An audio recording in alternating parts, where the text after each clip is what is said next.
ሰላም እንዴት ናችሁ? ይህ አዲስ ሆምስ ነው። ወቅታዊና ትኩስ መረጃዎችን በማድረስ ይታወቃል። ላይክ፣ ሼር፣ ሰብስክራይብ በማድረግ ጀምሩ። የአትሌት ሻለቃ ኃይሌ ገብረስላሴ 11ኛው መዳረሻ ባለ 4 ኮከብ ሆቴልና ሪዞርት በአማራ ክልል ደብረ ብርሃን ከተማ ዛሬ ሚያዝያ 15 ቀን 2018 ዓ.ም ተመርቋል። በምረቃ መርሃ ግብሩ የሰሜን ሸዋ አስተዳደር አቶ መካሻው አለማየሁና የደብረ ብርሃን ከንቲባ አቶ በድሉ ጉብሸት ጨምሮ ሌሎች ተጋባዥ እንግዶች፣ ኃላፊዎችም ተገኝተውበታል። አትሌት ሻለቃ ኃይሌ በወቅቱ ባደረጉት ንግግር ቤቱን 8000 ካሬ ላይ ነው ያረፈው። ይህ ሆቴል 1.9 ቢሊዮን ብር ተጠቅመዋል ብለውም ገልጸዋል። የሆቴሉ ሪዞርት ግንባታ ዘግየት ቢልም በምንፈልገው መሰረት ተሳክቶልን ነው የተሰራው ሲሉም ተናግረዋል።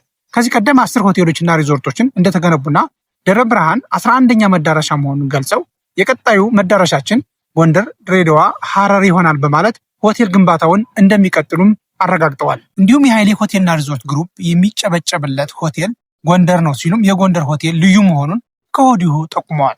ኃይሌ ሆቴሎችና ሪዞርቶች ግሩፕ ማኔጂንግ ዳይሬክተር እና አቶ ጋዲሳ ግርማ በበኩላቸው ሆቴሉ ባለ 4 ኮከብ መሆኑን ገልጸዋል።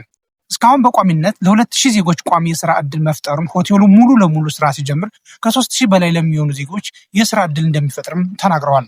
ደብረ ብርሃን ኃይሌ ሆቴልና ሪዞርት በውስጡ ምን ይዟል ለሚለው 123 የእንግዳ ማረፊያዎች፣ የሀገር ውስጥና የውጭ ምግብ የሚስተናገዱባቸው 4 ሬስቶራንቶች፣ 1 ባር፣ 6 የተለያዩ መሰብሰቢያ አዳራሾችን የያዘ መሆኑንም ጨምሮ አብራርተዋል። የደብረ ብርሃን ከተማ ከንቲባ አቶ በድሉ ውብሸት ሻለቃ ኃይሌና ቤተሰቦቻቸውን አመስግነው ሆቴሉ በከተማው ያሉት ኢንቨስትመንት ምቹና ሳቢ የማድረግ ዕድሉ ከፍተኛ መሆኑን ገልጸዋል። ሰሜን ሸዋ ዞን አስተዳደር አቶ መካሻው አለማየሁ ደግሞ ኃይሌ ደብረ ብርሃን ወጣት እንድትሆን ይህንን ሆቴል አምጥተውናል ሲሉም አመስግነዋል።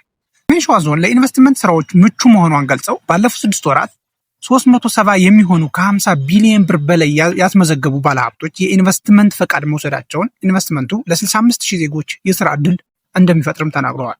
ቡልጋ ላይ ከ270 ኢንቨስትመንቶች አሉ ያሉት አቶ መካሻው አትሌት ሻለቃ ኃይሌ ቡልጋ ላይ 1 ሆቴል እንዲሰራ አድርገዋለሁ ሲሉም ተናግረዋል።